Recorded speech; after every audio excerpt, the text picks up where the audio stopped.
kita harus tetap semangat. Dan saya minta untuk anak-anak semua kita ikut berpartisipasi untuk menjaga agar semua keadaan ini segera pulih, untuk mencegah penyebaran COVID dengan cara kita tetap jaga kesehatan, makan makanan bergizi, kemudian olahraga teratur, hindari kerumunan, tidak usah kemana-mana, di rumah saja kalau tidak ada kepentingan yang mendesak. Selain itu kita harus selalu menerapkan 3M, yaitu memakai masker, mencuci tangan, dan menjaga jarak. Oke. Selanjutnya saya akan memperkenalkan diri karena kalian pasti belum kenal saya. Nama saya Suryani Suntami. Kalian bisa panggil saya Ibu Puput. Insya Allah saya akan menempuh mata pelajaran bahasa Indonesia. Baiklah anak-anak, sebelum memulai pelajaran, mari kita berdoa bersama sesuai dengan keyakinan masing-masing. Untuk yang beragama Islam, kita berdoa bersama. Bismillahirrahmanirrahim. Raditu billahi rabban wa bil islami dinan wa bi Muhammadin nabiyyan wa rasulah. Rabbi zidni ilman warzuqni fahma. Amin. Oke. Selanjutnya, nanti kalian harus melakukan presensi di WA group ya. Dimulai dari ketua kelas tidak apa-apa, kemudian lanjut di list bawah. Materi pada hari ini yaitu kita akan mempelajari materi teks tanggapan, yaitu gimana caranya memberi tanggapan dengan santun. Oke. Nah, apa sih teks tanggapan itu anak-anak? Tanggapan adalah sambutan terhadap ucapan, baik itu berupa kritik, komentar, maupun sebagainya. Adapun teks tanggapan sendiri yaitu cara kita menyampaikan pendapat berupa saran atau kritik sebagai ungkapan persetujuan maupun tidak setuju terhadap suatu hal tersebut, atau bisa jadi berupa pertanyaan. Untuk tujuan pembelajaran kali ini yaitu yang pertama adalah mengenal teks tanggapan, kemudian yang kedua mengetahui struktur teks tanggapan, dan yang ketiga mengidentifikasi ciri-ciri kebahasaan teks tanggapan, kemudian yang keempat adalah mengetahui tujuan dan fungsi teks tanggapan. Nah, kegiatan memberi tanggapan itu merupakan bentuk tanggapan terhadap sesuatu berupa peristiwa, fenomena, ucapan, dan perbuatan, atau berupa karya yang diciptakan orang lain. Misalnya nih, kita menanggapi karya cipta puisi orang lain. Jadi, bagaimana puisi tersebut? Tanpa sadar, kita sering menanggapi sesuatu atau apapun yang ada di sekitar kita, yang baik itu yang kita lihat maupun yang kita rasakan. Seperti contohnya nih, misalnya kalian main sosial media, baik itu Facebook atau WhatsApp atau Instagram, biasanya kalian meninggalkan sesuatu jejak tuh di kolom komentar. Nah, itu namanya tanggapan. Cuma tanggapan itu kadang ada yang bijak, ada yang tidak, ada yang baik, dan ada yang tidak. Karena kalian yang sekarang sudah memperoleh materi hari ini, yaitu memberi tanggapan dengan santun, ya hendaknya kalau kalian berkomentar harus dengan santun ya.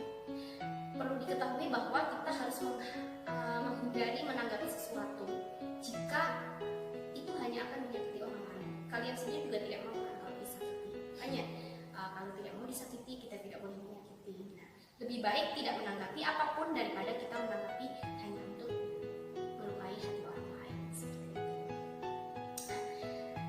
Sumber yang pertama yaitu mengidentifikasi informasi teks tanggapan. Menanggapi sesuatu bukan hal yang mudah, tetapi kita perlu tahu bagaimana memberi tanggapan yang santun. Jadi jangan sampai menyakiti orang yang kita memberikan tanggapan tersebut. Nah, syarat untuk teks tanggapan sendiri ada dua, yaitu yang pertama objektif dan yang kedua harus santun. Yang pertama harus objektif, yaitu kita menanggapi sesuatu berdasarkan apa yang sesungguhnya, berdasarkan fakta dan kenyataan. Jangan mengada-ada karena kita tidak suka maka kita menanggapinya negatif. Kalau kita suka kita tanggapi positif, tidak boleh seperti itu. Harus objektif sesuai dengan apa yang ada. Kemudian yang kedua harus santun, yaitu cara menyampaikan tanggapan itu harus berdampak positif meskipun apa yang kita sampaikan tentang hal yang kurang baik, tetapi harus disampaikan dengan cara dan bahasa yang benar. Jadi jangan sampai menyakiti orang lain. Hal yang perlu diperhatikan lagi, ya, saya tekankan sekali lagi, walaupun yang kita sampaikan adalah hal yang kurang baik ataupun hal yang tidak kita sukai, tetapi kita harus sampaikan dengan cara dan bahasa yang baik, yang sopan. Kemudian selanjutnya kalian silakan membaca teks berikut.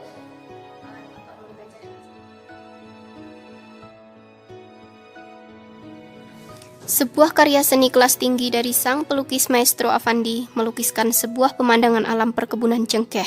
Area perkebunan berbukit yang masih alami tampak terlukis apa adanya dari alam. Untuk menghidupkan suasana pada lukisan, dihadirkannya figur manusia sebagai objek pendukung. Tetapi inti dari lukisan yang menunjukkan adanya aktivitas kehidupan yang menyatu dengan alam. Ekspresi goresan khas Affandi terlihat unik, yang menjadikan lukisan ini istimewa. Seperti pada kebanyakan lukisan Affandi yang selalu menempatkan matahari sebagai bagian objek dari objek utama. Tetapi dalam lukisan ini, penempatan matahari tampak unik, seolah sang pelukis mengambil perspektif posisi di balik matahari. Tampak dalam lukisan, matahari tidak di balik bukit, tetapi di atas bukit dan menutupi bukit. Keunikan ini mungkin hanya dimiliki oleh Affandi sebagai cara sudut pandang dia dalam berekspresi, di mana kualitas imajinasinya sebagai seorang pelukis maestro ternama. Karya apakah yang ditanggapi? Kemudian yang kedua, siapakah yang menghasilkan karya tersebut? Yang ketiga, siapa yang ditanggapi? Dan yang keempat, bagaimana bentuk tanggapan? Dan yang terakhir, bagaimana cara menanggapinya? Silakan kalian kerjakan tugas itu. Selanjutnya, apabila ada pertanyaan, silahkan tulis pertanyaannya, kirim ke WA group dengan mensertakan nama dan kelas ya. Kesimpulannya yaitu, kita boleh saja berkomentar, memberikan tanggapan terhadap apa yang kita lihat, apa yang kita dengar, itu hak kita. Tetapi kita juga berkewajiban untuk menyampaikan dengan cara yang santun, yang mana tidak melukai hati orang lain, karena kita pun tidak mau kalau orang lain melukai hati kita. Untuk motivasi hari ini yaitu tidak perlu mematikan cahaya orang lain hanya untuk membuat dirimu bercahaya. Karena pribadi yang baik adalah pribadi yang dapat bercahaya dimanapun ia berada.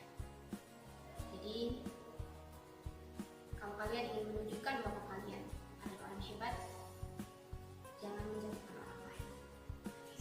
Baik, anak-anak, sekian dan terima kasih atas perhatiannya. Mohon maaf apabila ada kesalahan. Setelah selesai belajar, mari kita berdoa bersama. Semoga ilmu yang kita dapatkan bisa bermanfaat dunia dan akhirat ya. Berdoa mulai bismillah. Alhamdulillahirobbilalamin. Allahumma arinal haqqa haqqan warzuqna tiba'ah wa arinal batila batilah warzuqna tinabah. Amin. Saya akhiri. Wassalamualaikum warahmatullahi wabarakatuh. Tetap semangat.